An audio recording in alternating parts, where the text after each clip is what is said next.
Are you family? No, but Only family, doctors and patients in the ICU. can't you, break the rules? Come on, be a bad girl. Hi, I'm Suzanne Salhaney. I play Caroline on Cobra Kai, Season 3, Episode 1, Behind the Lens.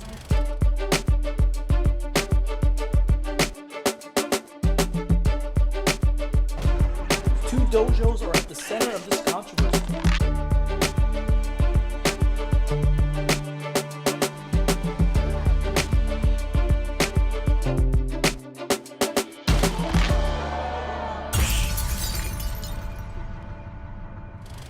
Hey guys, welcome back to another episode of Behind the Lens. Hey, welcome. We have Suzanne Salhaney, also known as Caroline, from Cobra Kai Season 3, Episode 1. Welcome to the show. Thank you. So blessed to be here. Oh, thank you. Thank you so much. I know you're busy, but it has been just a wild ride, right? Can you just tell us a little bit about what it's like to be in this hurricane called Cobra Kai, especially Season 3? We've been waiting for this for so long. What is it like being a part of all of this? Well, you and me both, because let me tell you, we were supposed to have this come out back in April. And so I'm patiently waiting, like everyone else. And it is so exciting to be a part of this iconic show. It gives me goosebumps just thinking about that I am actually in Cobra Kai. How amazing is that? Yeah. Can you share a little bit about what you did on the show? Absolutely. So I play Caroline. I play pretty much front entrance receptionist, if you will. And I'm actually keeping Billy, from coming into the hospital after the accident. I play a little hardball and he tries to flirt a little bit with me to get past me. And there is just no way I am not letting him pass. It's like letting my kids do something. Nope. Exactly. And tried hard. I love that scene. So we're going to dig a little bit deeper, but before we get into that scene, which by the way, I laughed hysterically with how you just shut him down. So Yeah. it was beautifully done. Let's talk a little bit about kind of how long have you been in acting? How did you get inspired to do that? And how it led up to this opportunity for you on Cobra Kai. Sure. Well, I've been acting now for about 13, 14 years. I actually got back into it when I was younger, very young. It was the only thing I ever wanted to do was to be an actress. When I was little, 3, 4, 5 years old, I used to do kind of plays. As I got older, I was a professional dancer and traveled. And, I was always trying out for movies here and there. But, I got married, had kids, and, settled down a little bit. And then when my kids went off to college, I said, what am I waiting for? So I went out and I studied really hard. I knew that before I could get an actual really good quality agent, that I needed to study with some pretty heavy hitters in the industry. So I researched and I started studying with some amazing acting coaches from California to New York to Atlanta. And I literally hit the road. I mean, it was so great that I was able to find Atlanta Models and Talent Agency here in Atlanta who took me in, and they've been wonderful. So yeah, I've been with them ever since now. So. And this is what I love to share with the audience, because you had a passion for this when you were younger. I saw that. I kind of read I did a little bit of research, which I do from time to time. Right. I know. Right. That you at a very young age, this was something you had passion for. And then, life I'm kind of in the same boat. I wanted to get into film and directing. Then I had my oldest son, and then I kind of had to go down corporate America and just kind of etch out a career in management. That's what I did. But you got this unique opportunity. And you have your own business. You're an entrepreneur as well, and you find this opportunity. Can you tell us like the process that it went from you finding out about an audition to you showing up on set? Like, what was that like? Well, okay, so this is kind of a funny story. Not too funny, but my mother was very ill. Bless her, God rest her soul. She just passed away in March. But I know. Thank you so much. About a year ago. A little over a year ago, of course, I told my agents, I'm booked out. Please don't send me auditions. I have to go. My mother was in hospice. We knew she was going to be going soon, and I needed to really focus on her. Right. So I flew to Michigan, and almost the second day I was there, I get an email alert. You really need to audition for this. This is Cobra Kai. The casting director specifically asked for you. Oh. I started panicking. So I called my niece, whose daughter was in theater. And I said, I don't know how I'm going to do this. I have no equipment with me. When I travel, I usually bring all my equipment. And she said, I got your back. First of all, Cobra Kai is the bomb. It's one of my favorite shows. Hell yeah. Exactly. So my niece and her daughter said, come on, Auntie Suze, we're going to get this for you. So we get behind, this plain wall without any special lighting, without any tripod or camera. And we just filmed it on my iPhone and turned it in. And I never thought another thing of it. That's amazing. Which you have to do. You have to literally do your thing and walk away, because we get hundreds of auditions. You can't sit there and worry about every one of them. So I fly back home about a week later, and I'm in my car, and I get a call from my agent that said, oh my God, you just booked Cobra Kai. And he said, dude, this is my favorite show. He said, this is the bomb. And this was literally 2 days after I had just booked another Netflix pilot. Yeah. So he said, you are on a roll. Yeah. I was sitting in the car, and I'm sure my neighbors thought I was nuts. And I was just screaming, and my hands were flailing. And I was like, can anybody hear me? I'm going to be on Cobra Kai. I'm going to, Oh my gosh, that's awesome. I know. So yeah, so it was almost within maybe a week, got on set. And it was very quick, very quick. So I want to share something, because you have just shared something that I think a lot of people, and this is why we have the show Behind the Lens, is that they think you need to have full production, a red camera to set it. You guys did on an iPhone. I mean, that is amazing. And if that doesn't send a message to, you viewers out there that are listening to this, that you want to get into acting, modeling, you need gear. At some point you will, but it's more important to get the shot, submit it, get your name out there, and you never know what's going to happen. So, well, I have a full studio with lighting and an amazing Rode mic and 4K camera. And I'm always very picky about how I do things. And I thought, this is never going to come to anything, if you're out of town and you get this audition. But there was something about after, I looked at my niece and I said, I don't know what it is, but I really feel good about this. I'm going to book this. And then I just never thought another thing of it. So sometimes we just know. Yeah, that's amazing. So kind of walk us through now. So you got the gig, you're pumped up. Clearly you knew what Cobra Kai was, because that was one of my other questions, but it's clear you knew what Cobra Kai was. Yes. You walk on set. So now you've watched the other seasons and you're like, I'm on set right now. Tell us what that was like. So driving into the studio, I'm looking at all these cars and the trailers, and of course they treat us like gold. They got into my trailer, they get us our contracts, and can I get you something to eat and drink? And I'm always pretty weird about that, because I don't like anybody waiting on me. I'm a mom. I wait on everybody. I know exactly. And I turn around, and of course there's Ralph Macchio. Oh, I mean, how do you not get all wigged out over that? It's like, and then I thought, where's Billy? Because I knew my scene was with him. Yeah. But anyway, finally got on set. I walked on, and they all approached me like I was an A-list actor. They treat you like gold on that set. Oh my God, Josh and John and Hayden and the DPs and everybody, the boom guys, they just make you feel at home, like you're part of the Cobra Kai family. Yeah. No matter how small your part is, you're significant. And that means a lot to a day player.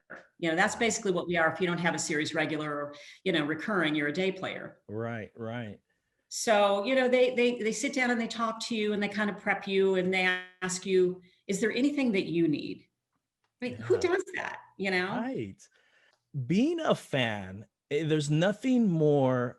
First of all, the show is amazing, but then to hear, because we hear from everybody, from anyone that's had anything to do with the show, how amazing it is to be on that set. Like you said, from the boom guy to the lights to the PA that's getting coffee, whatever.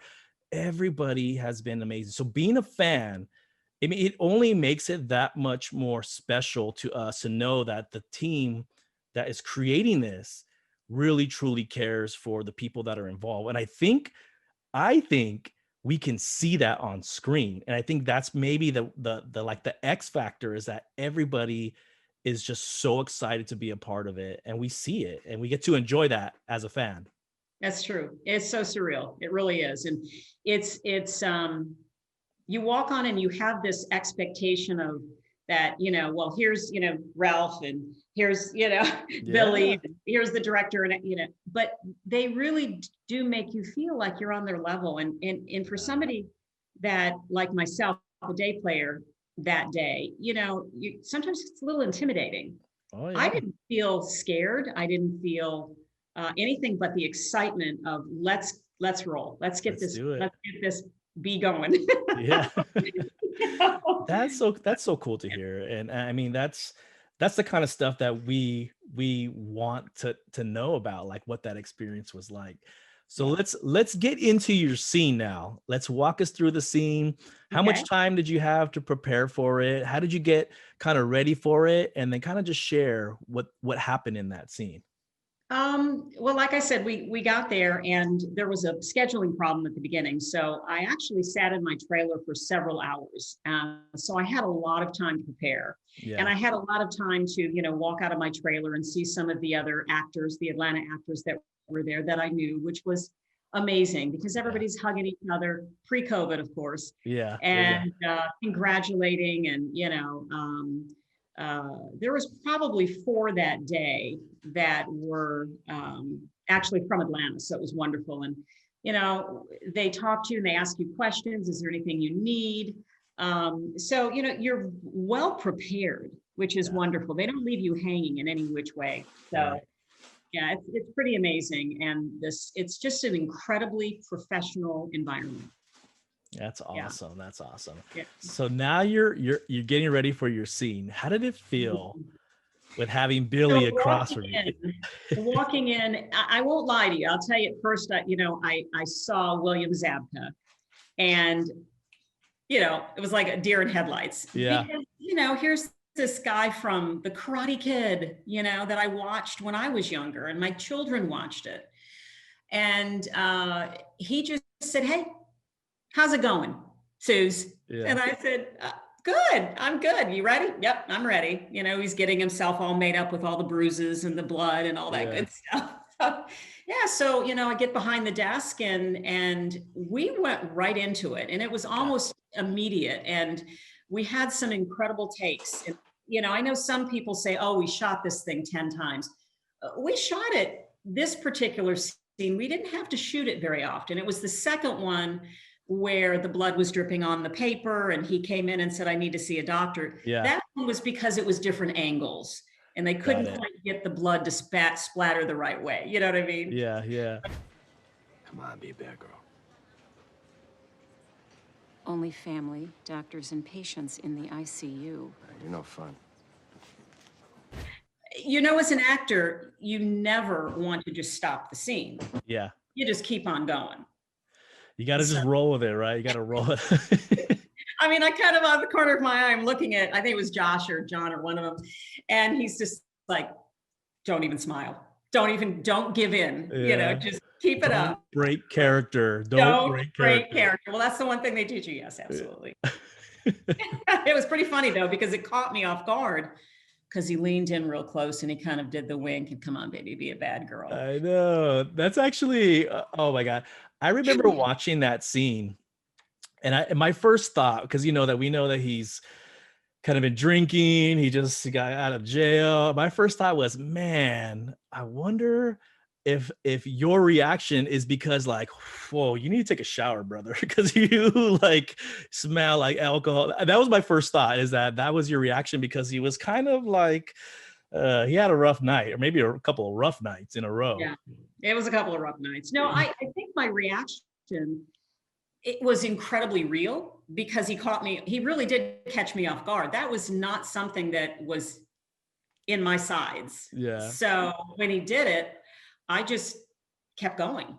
And, the second and third time we did it, he changed it almost every time, which was so funny. He kept, changing things, or he'd lean in this way, or he'd kind of, give me those winks. And I was like, damn, Blue Eyes, you got to stop this. You're killing me. That's what I was thinking. I know, right? And, I've heard that a lot from a lot of the actors. I forgot who mentioned it about Martin Kove doing the same thing, that he would switch every take. He would kind of slightly alter it, slight variation to kind of keep you in the moment and stay engaged, because you weren't quite sure what was going to happen next, or how he would kind of keep you on your toes. Yeah. And I find that fascinating, because you really have to stay in that moment, right? I mean, there's cameras, there's lights, there's all this stuff going on, but you're really locked into that person's speech, interaction, body language, and stuff like that, right? No, totally. You have to really truly be in it and never break character, because you never know. They might have said to him, hey, Billy, say this or say that, and then not tell me, which they did. And then, but that's such an organic reaction. Right. And that's what we're looking for. Yeah. So it really, truly, when my niece saw it, of course, she was screaming her lungs out.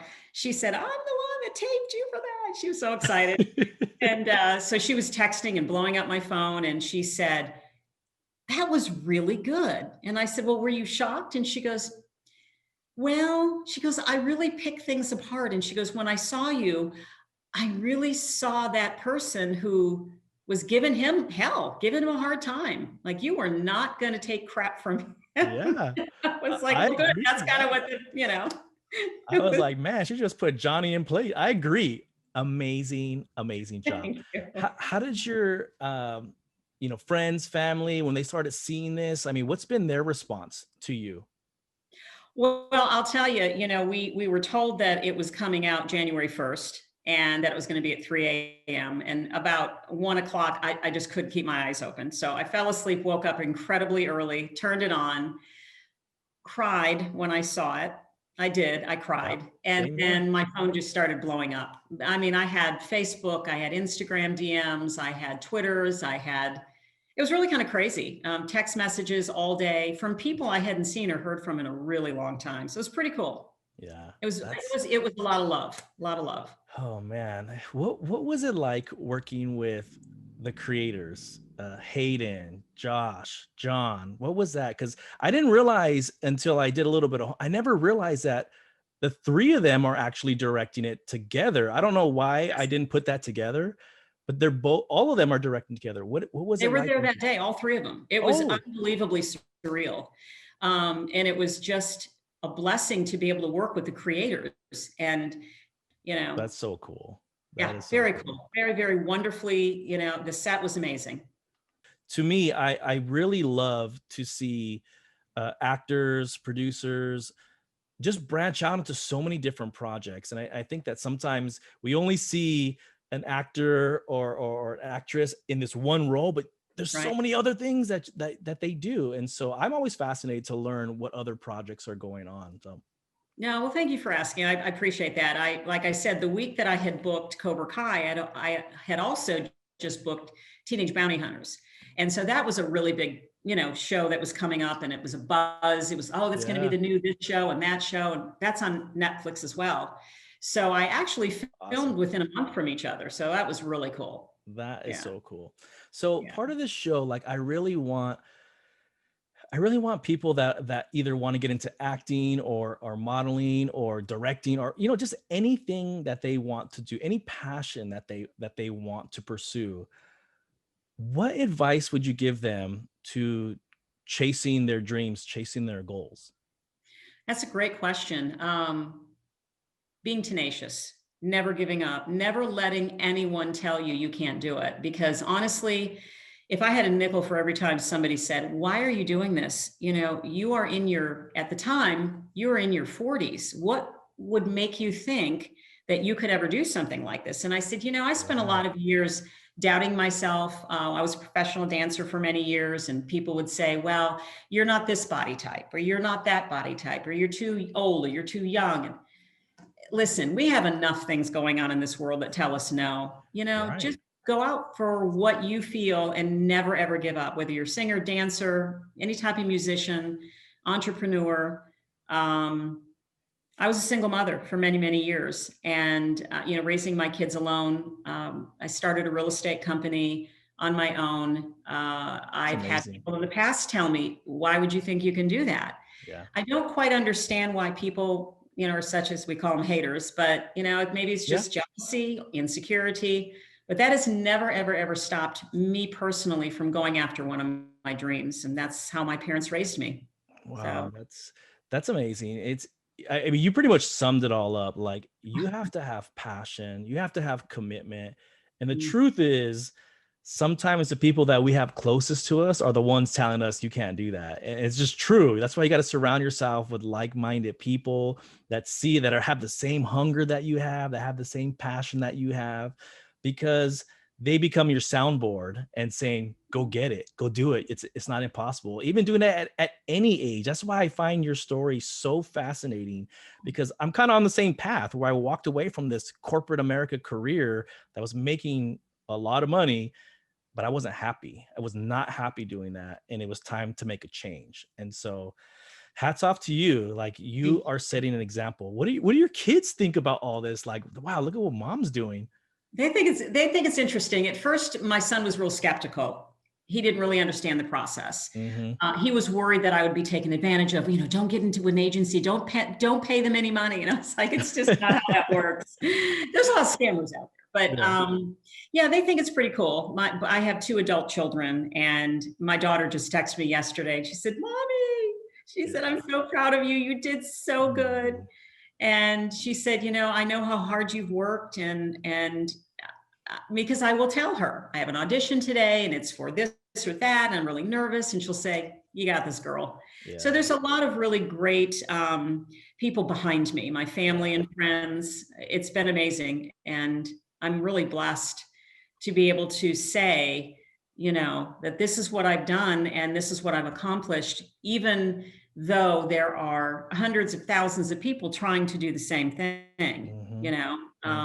You just have to keep plugging. You can't ever give up, because when you quit, it's over. Yeah. No fear, no mercy. No mercy. Exactly. Well, it's got to be I'm a parent as well, and we have a blended family of 5 kids. And so it must feel amazing for your kids to be like, "Wow, mom, like, look at what you've done. Like, despite the odds, despite the challenges, wow." And so hats off to you. I found your story very fascinating. As I was reading your IMDb, I was just like, wow, I'm gonna say something. I'm gonna say it right now. You kind of remind me, my mom inspired me. Same thing. She raised 4 boys by herself.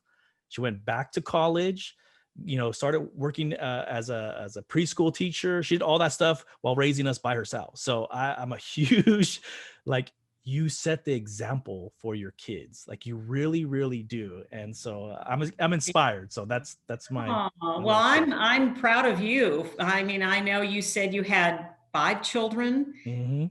And doing what you do, that you have to really be proud of yourself, because it's hard to step away from what's comfortable. Oh yeah.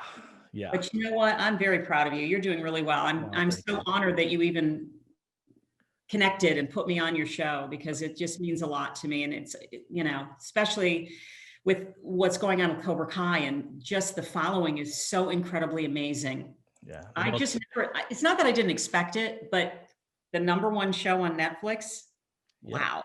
Yeah. How cool. I just got chills. Well, I want to tell you, the honor is all mine. Trust me. It's been an honor having you on the show. And like I said, you're always more than welcome to come back once you get your projects, or you can talk about the projects. Always welcome back. Any final words I'm going to leave the last words to you. Any final words that you have for the viewers out there? Oh, just thank you so much to all the fans for the love and the support of everyone. It doesn't matter if it's the main character or a day player like myself. The love has been unbelievable. It is, and every day I get messages, I get tweets. I've had one gentleman, it's so funny. He said, "Can I have your autograph?" And I said, "Well, of course. And he said, "Well, I'm in England." And I said, well, how about you email me? I'll sign it, scan it back. That way we wouldn't have to worry about going to the post office. And he said, I'm in tears. He said, you're the third person that has said yes to me. And he said, I just want you to know how much that means to me as a fan of the show, as a fan of the Karate Kid. I've watched it since I was young. And I thought, we are really touching a lot of people. Yeah. Yeah. It's amazing. And bringing Elizabeth's shoe back, I cried. I did too. I was like, yes. Oh, and the two of them going after her, even after 34 years of, hating each other because, this one stole her from this one. Oh my God, it was amazing. Well, on behalf of all of the fandom, you guys as a collective whole have been amazing to the fandom, have engaged with the fandom. I don't think I could think of any other show that has ever touched so many, like, multi-generations, but then engage with those fans like Cobra Kai. So thank you on behalf of the fandom. Thank you for being a part of that and your contribution to this amazing show. Well, thank you so much. I'm honored to be a part of your show. Really, truly. Yeah, I'm glad you're here. All right, guys. Until next time, let's just say thank you to the fandom. Thank you to Suzanne for showing up, also known as Caroline, right? And just thank you so much.